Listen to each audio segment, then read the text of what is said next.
Hello everyone, today we are going to talk about motion along a curve, the components of velocity, distance, displacement, speed, and acceleration. In earlier sections, we learned about unit tangent vector, unit normal vectors, and curvature, and how do these vectors can be linked with today's lesson. But before we move on to today's lesson, I'd like to refresh and revise your knowledge about vectors. So what did you know about vectors? Let's look at this example. I wish to know the vector of this point of interest. So what is the vectors of this point?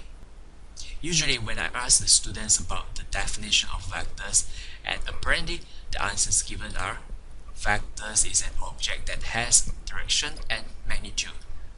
And for this case, so what is the vector of this point based on the definition of vectors? Apparently, we lack of one more important information to get the vectors of this point of interest. Let's assume that this vector is known as R1, and we need to know the reference point because the reference point is so important that it will gives you the direction for the point of interest from the reference point as well as to give you the magnitude of the vectors. So for the direction, let's assume that the horizontal distance is x1 unit and the vertical distance is y1 unit, and that's how we write out the direction of this point of interest. The position vector of this point of interest is rt equals to x1 horizontal unit and y1 vertical unit. How about the magnitude? The magnitude is the length, the distance from the reference point here, the green point here, to the point of interest, the red point here. And the formula to get the length or the magnitude of this vector is the square root of the sum of the square of each of the component here. Now, let's consider another case. My new point of interest is this blue point. And what is the vector of this new point?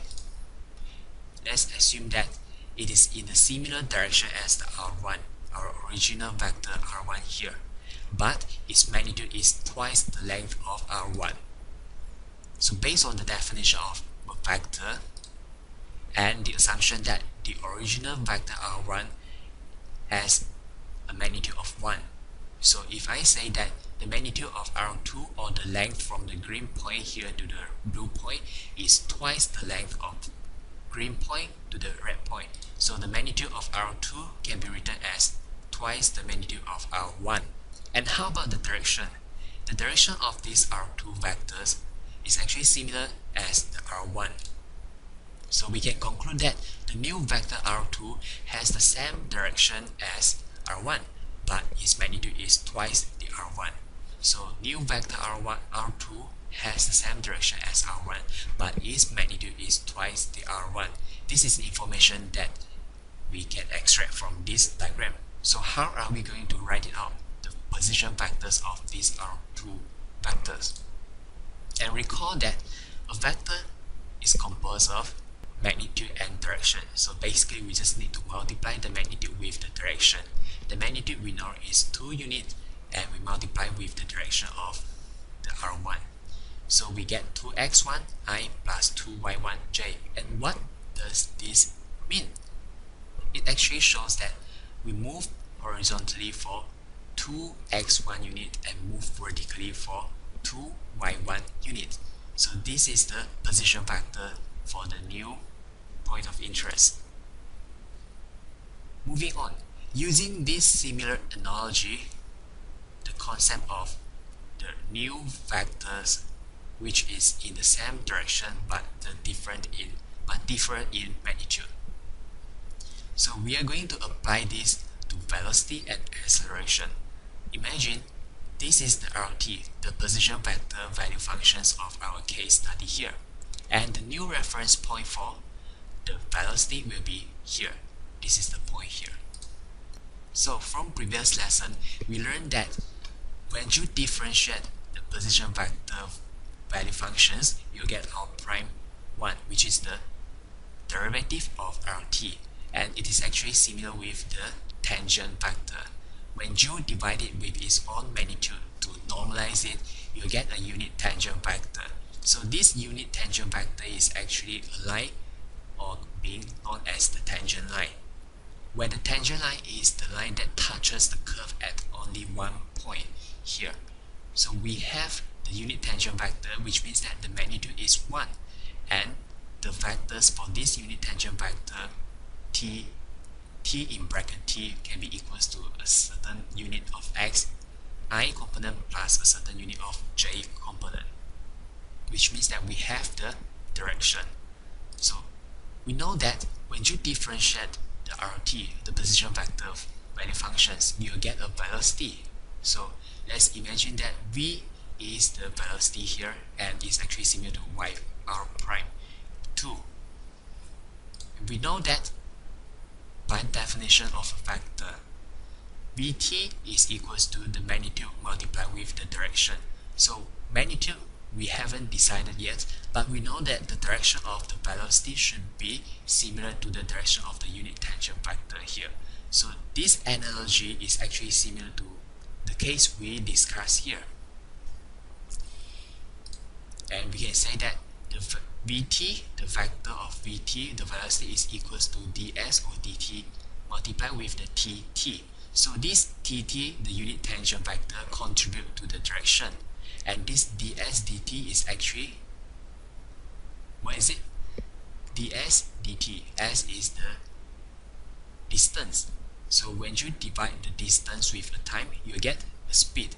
So speed is the magnitude. So which means that the vt, the velocity vectors, is equals to the speed multiplied with the tt, the unit tangent vector, which will give this vector the direction.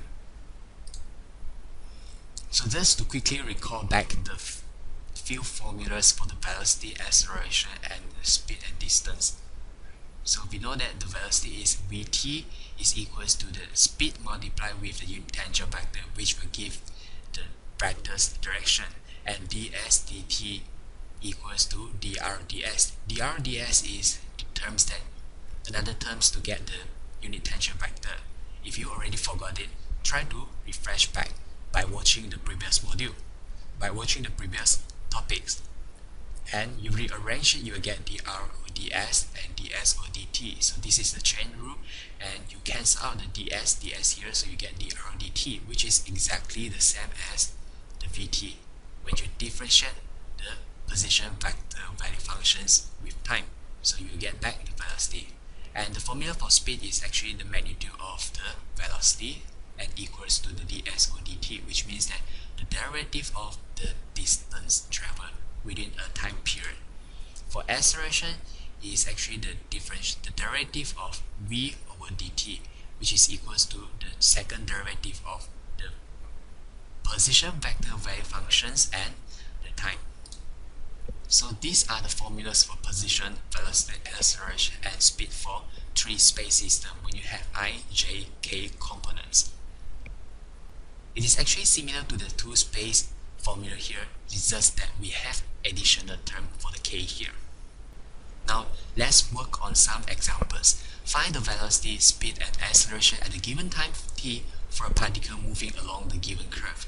So you have a curve which can be parameterized by these parametric equations: x equals to 2 cosine t, y equals to 2 sine t, and z equals to t at the point t equals to pi over 2.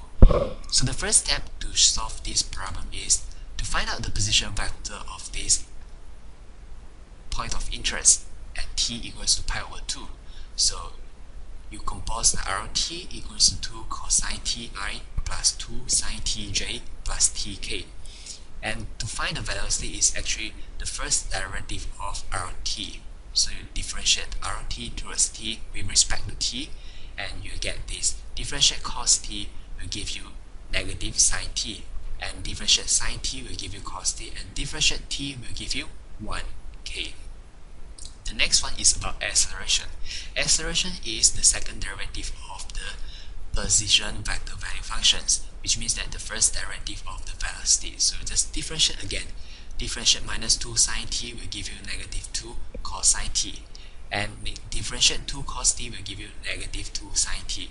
Differentiate a constant will give you a 0, so we just ignore the k component here. Now to find the velocity, speed and acceleration at a given time, we just need to substitute the t with pi over 2. For the velocity, when you substitute the t equals to pi over 2, you'll get negative 2i plus k. Whereas for acceleration, you just need to substitute the value of t with pi over 2, and at the end you will get negative 2j. For speed, it's actually the magnitude of the velocity. So remember, the formula for speed is actually the square root of the summation of the square of each of the ijk components. So you square the ijk components and you sum it up and you substitute the value of t equals to pi over 2. So the answer for speed is square root of 5. Now, do you know what is the difference between the displacement and distance? So look at this example. This is the curve of a moving particle, and the reference point is this green point. So initially, the object is in this position, and after a certain period of time, the object moved to a new location. So the displacement refers to the position of the point of interest or the position of the vector at a particular time with respect to the reference point here. So the initial position at time t1 is around t1, and after a certain period of time, the new position of the point of interest is around t2. So the displacement is the difference between rt2 minus rt1, the delta of the del r. And recall that displacement is a vector. So this is actually similar to addition of vector. To get the del r is actually minus rt1 plus rt2. So you rearrange it, the del r will be rt2 minus rt1. And for distance, the distance is actually the path traveled by the object within the time period. So s is actually the integration from time t1 to time t2, the magnitude of dr dt. So the magnitude of dr dt is actually the magnitude of the velocity. So this magnitude of velocity will give you speed, which means that we are calculating the distance traveled at each corresponding time t here at a certain speed. So let's work on one example to find the displacement and the distance traveled over the indicated time interval. Given the position vector of a function is e to the ti plus e to the negative tj plus square root of 2tk within a time period from time 0 to natural log of 4. So remember, the displacement is just need to substitute the initial time and the final time and to find the difference between them. So you substitute t to the final time equals to the natural log of 4, and the initial time is 0. And at the end of the calculation, you'll get 3i minus 3 over 4j plus square root of 2 natural log of 4k. So this is the displacement from the initial point to the final point. And how about the distance? Recall that the distance, you need to find out the magnitude of the velocity to get speed. So you differentiate r with respect to t so that you get the first derivative of r, which is the velocity. And the speed is the magnitude of the velocity, and you square root of the summation of the square of each component, the I, j, k component here. And at the end you get e to the p plus e to the negative t. So the next step is to integrate it. So integrate from 0, the initial time, to the natural log of 4, the final time, for this function, the e to the t plus e to the negative t. At the end, you get 15.4. So this is the distance traveled by the object within the time interval. Moving on is the normal and tangential components of acceleration. Recall that the velocity vector is the multiplication of magnitude, the speed, and the unit tangent vector, the direction.